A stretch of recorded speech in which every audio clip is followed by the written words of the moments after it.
দেখো শিব, তোমার চেয়ে অনেক আগে আমি এই পৃথিবীতে এসেছি, তোমার চেয়ে অনেক বেশি কিছু আমি দেখেছি। তুমি মনে করো না যে তোমার চেয়ে কম বিদ্যা বুদ্ধি নিয়ে আমি আজকে এই অবস্থানে উঠে এসেছি। তোমার বয়স অনেক কম, তোমার চোখে ঘোরের নেশা, তুমি তুমি ভালো মন্দ বোঝবার মতো বয়স তোমার এখনো হয়নি শিমু। বাবা। হ্যাঁ মা, হ্যাঁ, শুধু কল্পনা দিয়ে জীবন চলে না, শুধু শুধু স্বপ্ন দিয়ে জীবন চলে না। জীবনটা জীবনটা যে কত কঠিন, কত কঠোর, কত নির্মম, সেটা তুমি বুঝতে পারবে না মা। কিন্তু বাবা, আমার ভালো মন্দ আমি বুঝি বাবা। না, বুঝো না, বুঝো না, তুমি তুমি কিচ্ছু বুঝো না।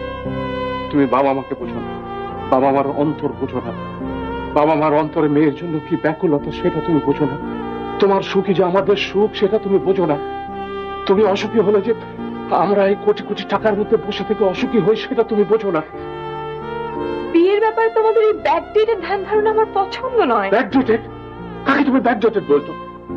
তোমার ভালো মন্দ আমরা যাচাই করতে চাই, সেটা ব্যাকডেটেড? একটা ভালো সুদর্শন সৎ বংশের ছেলেকে যাচাই করতে চাই, সেটা ব্যাকডেটেড? তোমরা বিয়ে দিলে যে বিয়ে সুখের হবে তার কি কোনো গ্যারান্টি আছে বাবা? না, নেই, কোনো গ্যারান্টি নেই।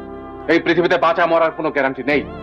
তবে একটা কথা সত্যি, যে বাবা মার চেয়ে মেয়ের মঙ্গল কেউ চাইতে পারে না, কেউ চায়ও না। মেয়ে অসুখী হলে যে বাবার অন্তর জ্বলে পড়ে ছাই হয়ে যায়, এটা তো সত্যি।